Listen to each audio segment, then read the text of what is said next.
Hello friends, welcome to Nandkishor classes.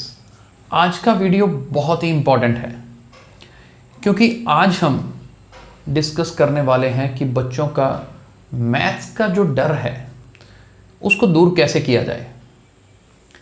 क्योंकि ये तो हर किसी के फ़ोन भी आते हैं, बहुत सारी ऐसी डिस्कशंस होती हैं कि हमारे बच्चे को डर लगता है, मैथ्स से डर लगता है, घबरा जाता है, कैसे उसको ठीक किया जाए।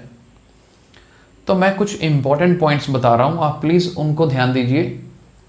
अगर उनको आप लागू करेंगे, उसी रूल्स को ध्यान में रखते हुए आगे की स्टडी करवाएंगे बच्चे को, तो डेफिनेटली उसका डर तो निकलेगा ही।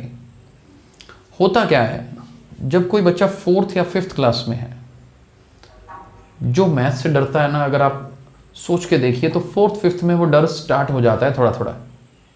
कहाँ से स्टार्ट होता है? इंपॉर्टेंट टॉपिक नोट करिए। जब फ्रैक्शन स्टार्ट होता है, फ्रैक्शन, डेसिमल, डिवीजन, बस जहां फ्रैक्शन स्टार्ट हुआ वहां से डर स्टार्ट हो जाता है।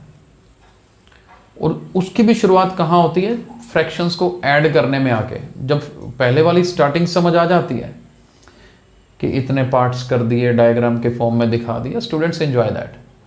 लेकिन जब प्रॉपर अटेम्प्ट करना पड़ता है, कैलकुलेशंस की बात आती है कि फ्रैक्शंस को ऐड करना, जब डिनोमिनेटर अलग अलग हो। सेम डिनोमिनेटर में भी कोई दिक्कत नहीं आती, जब डिनोमिनेटर डिफरेंट आएगा तो बस वहीं पे दिक्कत स्टार्ट हो जाती है। कहीं ना कहीं छोटे मोटे क्वेश्चन समझ आ जाते हैं, लेकिन फिर भी वो बेस में प्रॉब्लम रह जाती है। पहली प्रॉब्लम है ये। दूसरी आती है इंटीजर्स में, जहां प्लस और माइनस की बात आती है ना, नेगेटिव एंड पॉजिटिव में। कभी कहा जाता है कि नेगेटिव्स को आपस में ऐड कर दो, पॉजिटिव्स को आपस में ऐड कर दो। कभी कहा जाता है माइनस माइनस प्लस हो जाएगा, प्लस माइनस माइनस हो जाएगा। दूसरी प्रॉब्लम यहां स्टार्ट होती है। अगर ये प्रॉब्लम रह गई 6th क्लास में, 5th और 6th में, तो आगे जाके 7th 8th 9th का मैथ मुश्किल तो लगेगा। होता क्या है, अब बहुत सारे पेरेंट्स तो यहां भी ऐसे बताते हैं कि पूरा साल हमने कोचिंग भी दिलवाई, फिर भी प्रॉब्लम रही, स्कूल में भी जाता रेगुलर है, छुट्टी नहीं करता, फिर भी इसकी ये प्रॉब्लम दूर नहीं हो रही। वो क्यों नहीं हो रही? क्योंकि 7th क्लास में 7th का काम करवाया जा रहा है। हालांकि इंटीजर्स तो 7th में करवाते हैं, फ्रैक्शंस भी रिपीट होता है, लेकिन वो डर बैठ चुका है ना तब तक। 8th में 8th का काम करवाया जा रहा है, 9th में 9th का मैथ करवाया जा रहा है। ना तो टीचर के पास क्लास में टाइम है स्कूल में कि वो पिछली क्लास के कंसेप्ट लेके दोबारा करवाए, क्योंकि उसके पास तो ग्रुप में कई बच्चे बैठे हैं ना। और उसकी जो प्रॉब्लम है उसको कोई पकड़ नहीं रहा है।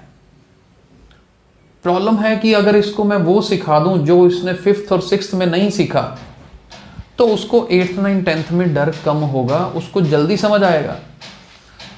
लेकिन बस प्रॉब्लम यहीं पे आके अटक जाती है कि उस पर कोई ध्यान दे ही नहीं रहा।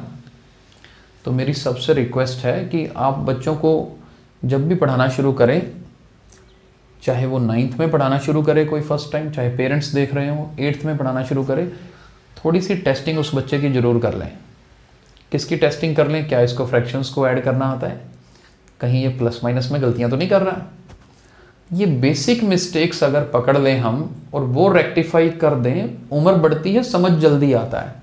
8th 9th के बच्चों को भी ये चीज़ करवाने में कोई शर्म नहीं होती, ना ही पढ़ाने वाले को, ना ही पढ़ने वाले को। और क्लास स्टार्ट करने से पहले 5-7 दिन अगर उस टॉपिक पे लगा दिए जाएं, तो हर स्टूडेंट को साथ लेके चला जा सकता है और बच्चे का डर निकल सकता है। और दूसरी बात रही, ये सब डर तो एक है ही, दूसरा उसको प्रैक्टिकल बेनिफिट्स भी पता होने चाहिए। जब अपने को प्रैक्टिकल बेनिफिट पता हो कि इसका मुझे ये फ़ायदा होगा, तो ऑब्वियसली फिर आदमी ज़्यादा दिमाग लगाता है और जोश से पढ़ता है, शौक से पढ़ता है। तो इसलिए मैथ क्यों पढ़ रहे हैं वो भी बताना बहुत ज़रूरी है। तो ये कुछ इंपॉर्टेंट पॉइंट्स थे जो मैं सबके साथ शेयर करना चाहता था। आई होप कि ये पॉइंट्स बिल्कुल हेल्पफुल रहेंगे आपके लिए।